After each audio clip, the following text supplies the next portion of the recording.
नमस्कार।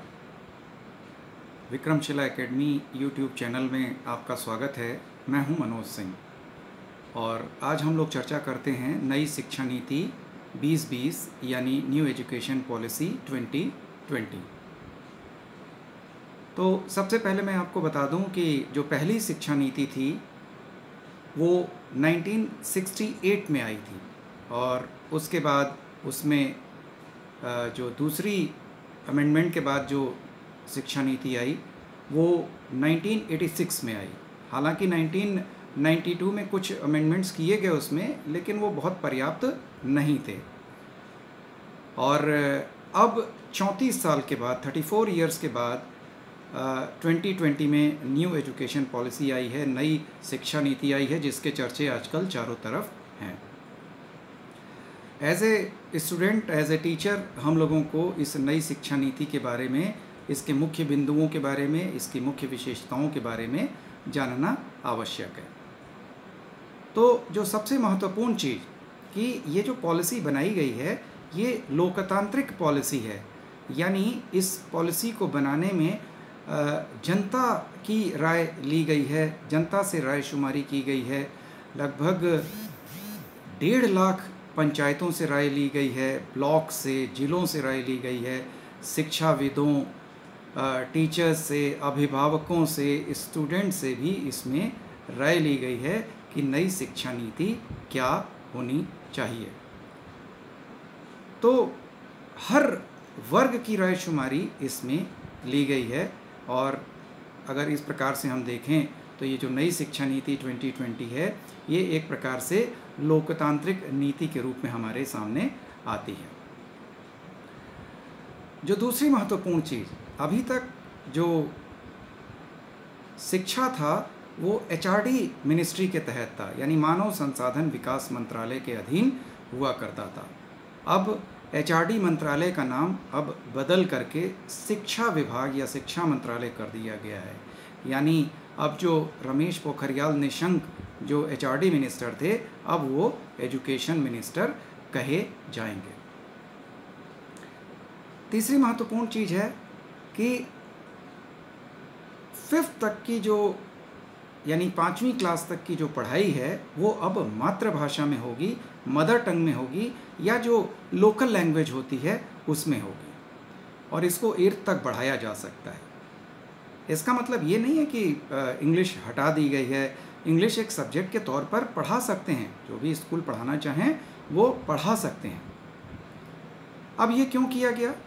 क्योंकि जो मॉडर्न एजुकेशन जो थ्योरीज़ हैं, जो रिसर्च हैं, उसमें ये कहा गया है कि जो छोटा बच्चा है वो अपनी मातृभाषा में ज़्यादा बेहतर तरीके से समझता है, ज़्यादा बेहतर तरीके से ग्रहण करता है, संप्रेषण करता है, एक्सप्रेशन करता है। इसलिए जो 5th क्लास तक की जो एजुकेशन है वो मदर टंग में रखी गई है या लोकल लैंग्वेज में रखी गई है। नेक्स्ट जो महत्वपूर्ण चीज़ है कि अभी तक जो शिक्षा का जो पैटर्न था वो 10+2 पैटर्न था। 10+2 पैटर्न का मतलब क्लास 1 से पढ़ाई शुरू होती थी 6 साल की उम्र में और 10वीं तक बच्चा पढ़ता था, उसके बाद +2 हो जाता था, यानी 11th और 12th। यानी पढ़ाई कब से शुरू होती थी? क्लास 1 से, और कितने साल की उम्र में? 6 साल की उम्र में। अब इसका जो ड्रॉबैक था कि बच्चा जब 6 साल का हो गया और पढ़ाई लिखाई से उसका कोई वास्ता नहीं, स्कूल से कोई वास्ता नहीं, तो 6 साल की उम्र से जब वो पढ़ाई शुरू करता था तो पढ़ाई में उसका रुझान थोड़ा कम होता था, उसको आनंद नहीं आता था, उसको इंटरेस्ट नहीं आता था। और इसी को ध्यान में रखते हुए अब नया फॉर्मेट बनाया गया है एजुकेशन का, और ये है, जैसा कि आप लोगों ने सुना भी होगा अखबारों में या देखा होगा, कि अब जो नया फॉर्मेट है वो है 5+3+3+4। यानी इसको हमने अब 4 स्टेजेस में बांट दिया है। जो पहला जो स्टेज है वो फाउंडेशन स्टेज है, जैसा कि नाम से ही पता लग रहा है कि बच्चे की नींव इसमें मजबूत की जाएगी, फाउंडेशन इसमें मजबूत की जाएगी। और इस फाउंडेशन स्टेज में बच्चा कितने साल रहेगा? 5 साल रहेगा। अब इसकी मुख्य चीज़, पहले बच्चे की पढ़ाई 6 साल, जो 10+2 फॉर्मेट था उसमें 6 साल की उम्र में बच्चे की पढ़ाई शुरू होती थी। अब बच्चे की पढ़ाई 3 साल की उम्र में स्टार्ट हो जाएगी। ओके, और जैसा कि अभी नॉर्मल हम लोग देखते ही हैं कि मॉन्टेसरी, नर्सरी, केजी 3 साल, क्लास फर्स्ट से पहले ये 3 साल होते हैं, तो वही फॉर्मेट इसमें भी अपनाया गया है कि जब बच्चा 3 साल का होगा उसका एडमिशन हो जाएगा और 3 साल तक वो प्रीपेट्री 3 साल तक इसमें रहेगा वो, और उसके बाद चौथे साल में वो क्लास 1 और क्लास 2 में जाएगा। और ये जो फाउंडेशन स्टेज है, जैसा कि मैंने अभी दोहराया कि 3 साल की उम्र से शुरू होगा, और इस फाउंडेशन स्टेज में पढ़ाई लिखाई पर बहुत ज़्यादा ध्यान नहीं दिया जाएगा। बच्चों को खेल कूद के माध्यम से उनको विद्यालय आने के लिए प्रेरित किया जाएगा। स्कूल में उनको तरह तरह के खेल कूद और ऑडियो विजुअल तरीके से पढ़ाई के लिए उनको कंडीशन किया जाएगा, जिससे कि उनका पढ़ने लिखने में मन बना रहे। दूसरा जो स्टेज है वो प्री पेट्री है, और ये किस क्लास से शुरू होगा? ये 3rd से शुरू होगा। 3rd, 4th, 5th क्लास इसमें होगा, और इसमें बच्चे को भविष्य के लिए तैयार किया जाएगा। इसमें मैथ्स पढ़ाई जाएगी, साइंस पढ़ाई जाएगी, सोशल साइंसेस पढ़ाया जाएगा, जिससे कि बच्चा भविष्य के लिए तैयार हो। जो 3rd स्टेज है वो मिडिल स्टेज होगा, और ये भी 3 साल का होगा, और इसमें 6th क्लास, 7th क्लास और 8th क्लास होगा। और इसमें एक महत्वपूर्ण चीज़ जो मुझे बड़ा जिसने प्रेरित किया कि ये बहुत अच्छी चीज़ इसमें शामिल करी गई कि 6th क्लास से बच्चों को कोडिंग सिखाई जाएगी, उनको व्यावसायिक शिक्षा दी जाएगी, वोकेशनल एजुकेशन दी जाएगी। आप में से बहुत से लोगों को पता होगा कि कोडिंग क्या होता है, लेकिन बहुत से लोगों को शायद नहीं भी पता होगा। तो कोडिंग बेसिकली जो आजकल एप्लीकेशंस बनते हैं, ऐप बनते हैं, सॉफ्टवेयर्स बनते हैं, वो कोडिंग के द्वारा ही बनते हैं, कंप्यूटर कोडिंग के द्वारा ही वो बनते हैं। तो बच्चों को 6th क्लास से ही बेसिक कोडिंग सिखाई जानी शुरू की जाएगी, और उसका उद्देश्य क्या है कि बच्चे भविष्य के लिए सॉफ्टवेयर या जो एप्लीकेशन जो सेक्टर है, जो पूरे विश्वव्यापी आजकल बहुत ज़्यादा प्रगति कर रहा है, उसके लिए शुरू से ही 6th क्लास से ही वो तैयार हों। इसके अलावा उनको व्यावसायिक शिक्षा भी 6th क्लास से ही दी जाए, वोकेशनल एजुकेशन भी, वोकेशनल ट्रेनिंग भी उनको 6th क्लास से ही दी जाए, जिससे कि जिस व्यावसायिक क्षेत्र में उनका इंटरेस्ट हो वो 6th क्लास से ही वो उसको करना शुरू कर दें। जैसे कि किसी को लकड़ी के काम में इंटरेस्ट है तो उसको उसकी एजुकेशन, प्लम्बिंग में है तो उसकी एजुकेशन, या इस तरह के तमाम क्षेत्र हैं जिसमें वोकेशनल ट्रेनिंग दी जा सकती है। तो ये जो मिडिल जो स्टेज है, इसमें जो मुख्य चीज़ है वोकेशनल ट्रेनिंग और कोडिंग। जो 4th स्टेज है वो सेकेंडरी स्टेज है, यानी इसमें क्लास 9th, 10th, 11th और 12th होगा, और ये 4 साल का होगा। ये जो सेकेंडरी स्टेज है ये 4 साल का होगा, और इसमें बच्चों की विश्लेषण क्षमता पर ध्यान दिया जाएगा। अभी तक क्या था कि रटने पर विशेष ध्यान दिया जाता था, मेरिट में कितने % नंबर आ जाएं इस पर ध्यान दिया जाता था, और अब क्या ध्यान दिया जाएगा? विश्लेषण क्षमता पर ध्यान दिया जाएगा। तो ये अब 10+2 फॉर्मेट को हटा करके अब जो 5+3+3+4 कर दिया गया है, वो इसके ये 4 स्टेजेस हो गए। जो एक अन्य महत्वपूर्ण चीज़ जो नई शिक्षा नीति में लागू की गई है वो है स्ट्रीम सिस्टम का समाप्त हो जाना।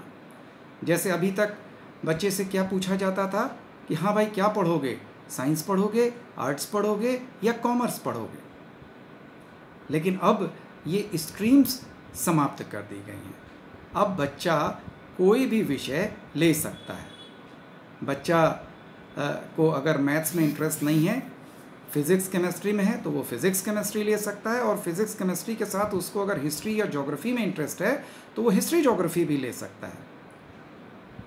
कॉमर्स का बच्चा है, उसको अगर जूलॉजी में इंटरेस्ट है तो वो जूलॉजी में भी एडमिशन ले सकता है, विषय ले सकता है। यानी जो स्ट्रीम में जो बाउंडेशंस थी कि नहीं, अगर आप साइंस के हैं तो आप maths, physics, chemistry, zoology, botany ही पढ़ेंगे, अगर आप आर्ट्स में हैं तो आप ह्यूमैनिटीज़ ही पढ़ेंगे, अगर आप कॉमर्स में हैं तो आप व्यावसायिक एजुकेशन ही, कॉमर्स के विषय ही लेंगे। अब ये सारे बंधन समाप्त कर दिए गए हैं, जो निश्चित रूप से एक बहुत ही प्रशंसनीय कदम उठाया गया है कि बच्चे का जो इंटरेस्ट होगा बच्चा वो विषय पढ़ेगा, वो किसी बाउंडेशन में नहीं बंधेगा, किसी स्ट्रीम में नहीं बंधेगा।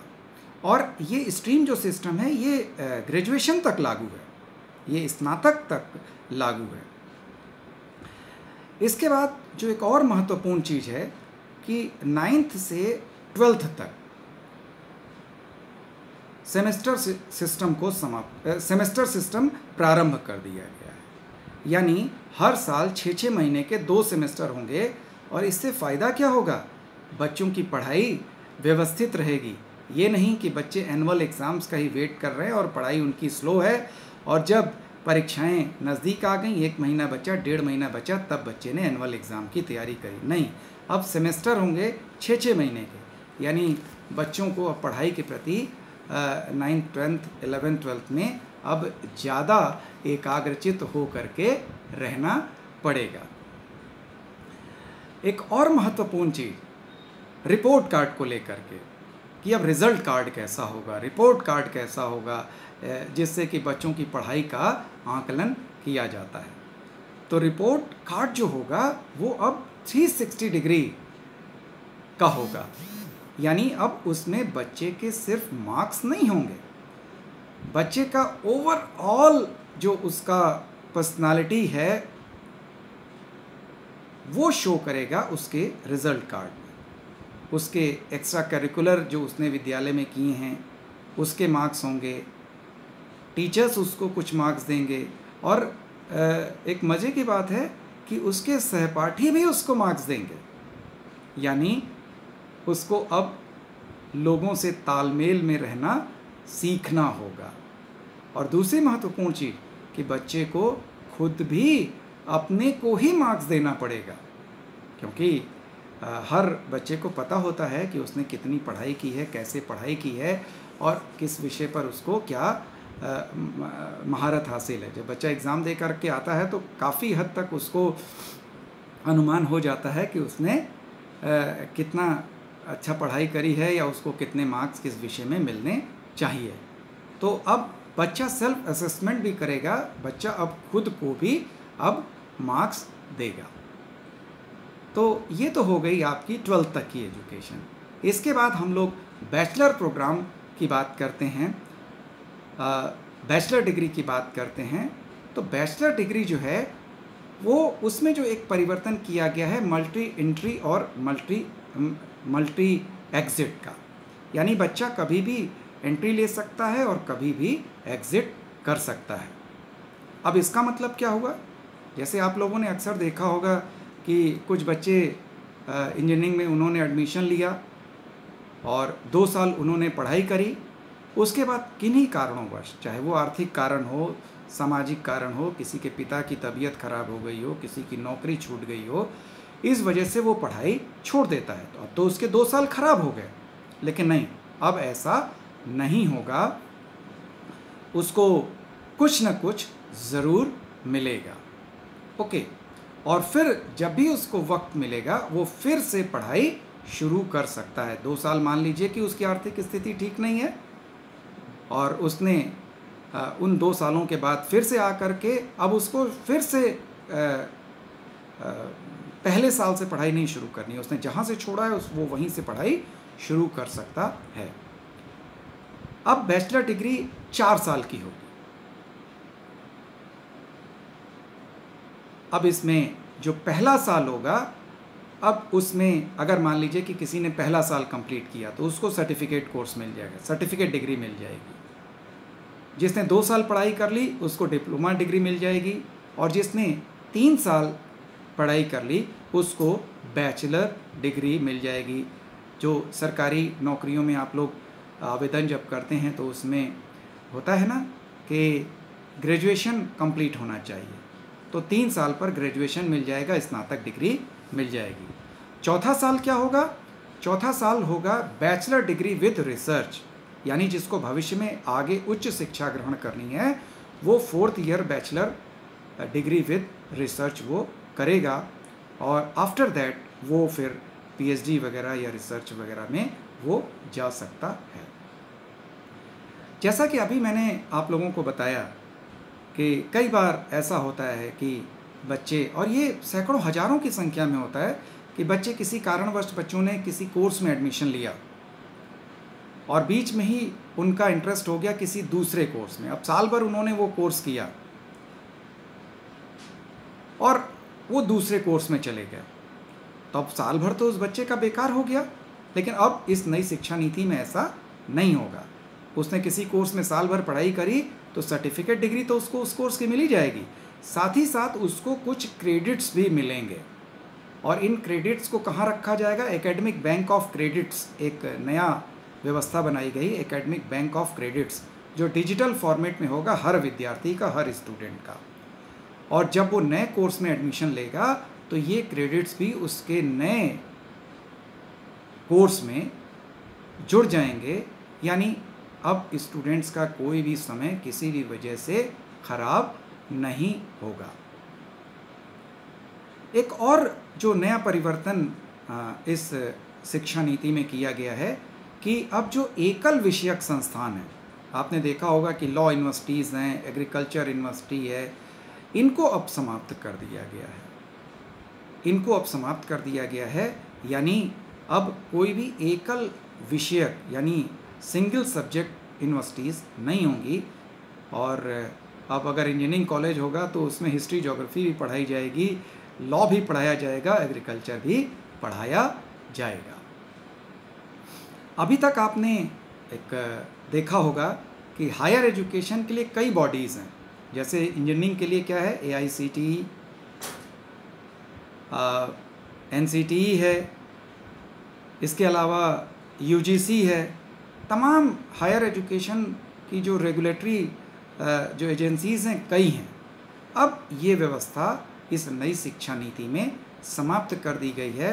अब उच्च शिक्षा के लिए सिंगल रेगुलेटर बना दिया गया है और उसका नाम क्या रखा गया है? भारत उच्च शिक्षा आयोग। यानी भारत उच्च शिक्षा आयोग अब भारत में होने वाले जो भी हायर एजुकेशन है उन सबको वो कंट्रोल करेगा, नियंत्रित करेगा, रेगुलेट करेगा।